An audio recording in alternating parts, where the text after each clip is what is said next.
Hello， 大家好，我是卡皮，今天开始重置一下王者祭典，毕竟之前感觉做的太差了，我都有点看不下去。重置版我会增加更多的细节，希望大家不要反感哦。王者祭典在宝姆系列中是读者们公认的，除了特别篇之外最好的一部同人漫画了。剧情清晰合理，节奏紧凑，情感表现更是十分细腻，很容易就感染到观众。整个故事看完让人热血沸腾，无法自拔。赤和绿是一对互相讨厌又互相带着羁绊的死党，从小二人就互相竞争，互看不爽，不然什么事情都要互相争个高低，谁知道宝可名字更多，谁长得更高，谁的成绩更好等等。在赤的眼里，绿为人性格张扬，总是喜欢嘲笑自己，而赤呢，在绿的眼中，他又笨又单纯，还喜欢大吵大闹。虽然互相看不顺眼，但彼此间又能欣赏到对方身上的闪光点。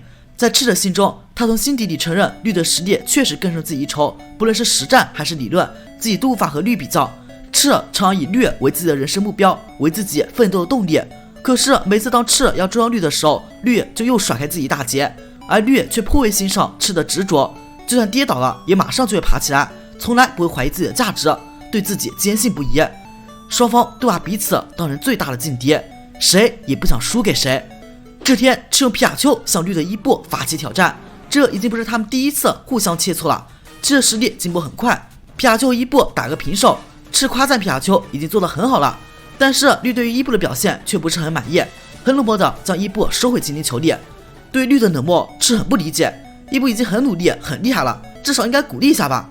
然在绿的眼中，输了就是输了，只要没有取胜就是输。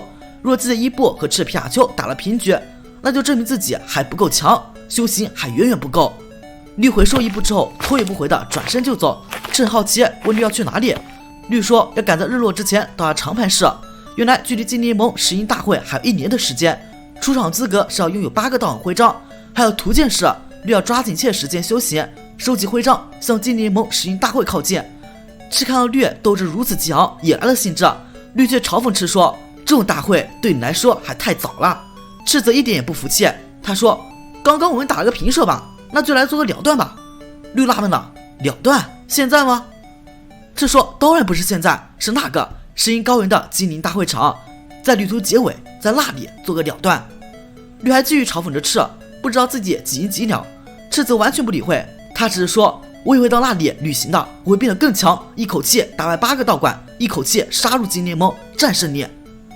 绿不屑地笑了笑，这个小屁孩真是疯了。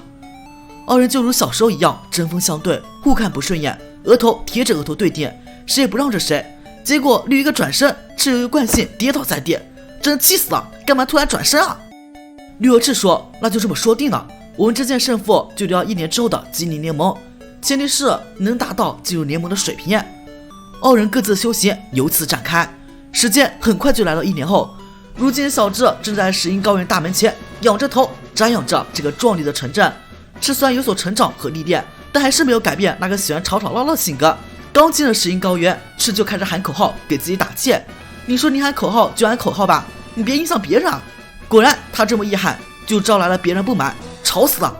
赤回头一看，来者居然是老朋友小霞。小霞见到赤之后，第一句话就是你还是一如既往的吵啊。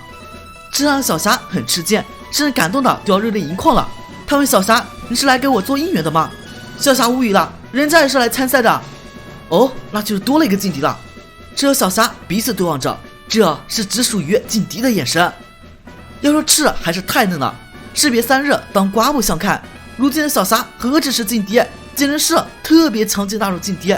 在之前那个级别仅次于世英大会的高级别比赛猴年大会中，小霞可是拿到了前3的名次，所以他此次是作为种子选手直接跳过了世英大会的预选赛参加比赛的。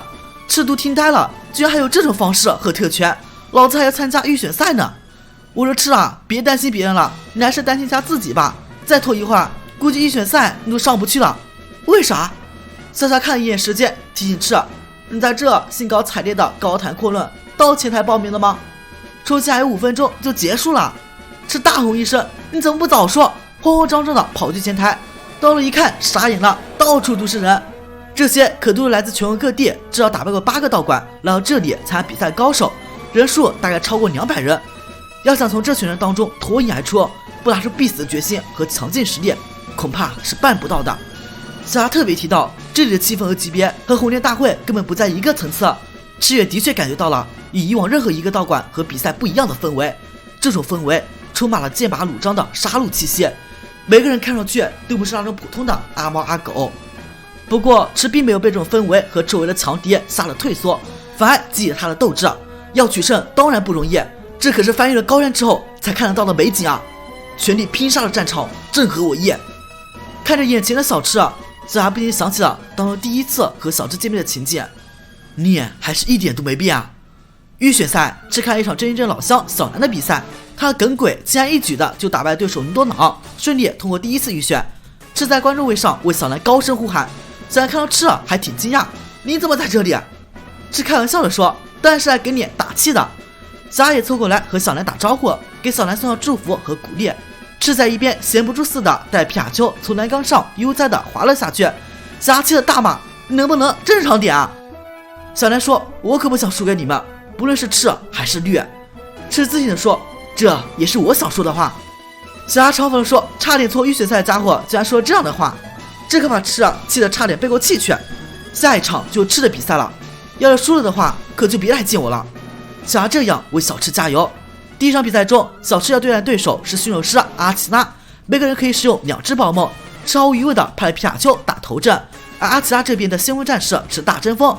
皮卡丘先发制人，率先使用10万伏特攻击，大针锋则使用导弹针，利用自己的针来冲撞避雷针，将皮卡丘10万伏特轻松挡了下来。紧接着大针锋又使用影子分身，无数只大针锋盘踞在皮卡丘上空，虎视眈眈。这种数量的大针锋影分身，赤还是第一次见呢。不过比赛中可没有给你慌神时间，阿奇拉只用大针锋发动攻击，铺天盖地的大针锋扑向皮卡丘，皮卡丘伏在地上还没有准备好，就被大针锋十字剪正面击中，倒在地上。大针锋趁胜追击，使用导弹针向皮卡丘继续猛攻，皮卡丘仓皇逃窜，但是无计可施。是突然想到，既然是影分身，那么分身肯定是没有影子的。他看准一个目标，命令皮卡丘对着那目标使用高速星线，那就是本体。但同一时间，阿奇拉只用大针锋迅速做出反应，向皮卡丘使用双针，双方正面硬刚，到底谁会胜出呢？阿奇拉说道，即使被你看到本体又能怎样？可别小看我的大针锋。赤也回敬了同样的话，不要小看我的皮卡丘。突然一道电光直冲大针锋腹部，阿奇拉慌了，拉尼高速星线难道只是障眼法啊？皮卡丘利用高速星线让大针锋抓不住自己动向，仅在一瞬间就瞄准大针锋腹部的死角发起攻击，火花电石之间，大针锋被一记高压电击直接击中，瞬间就失去了战斗力。这是他的皮卡丘胜出比赛，默契配合，敏捷的做反应。阿奇拉再也不敢小看眼前这个小鬼。阿奇拉还自顾自地说道，刚刚的高压电击是自创的招数吗？感觉跟火焰流一样，但这威力也差太大了吧。 Excuse me， 看来这个动漫的设定又不一样了。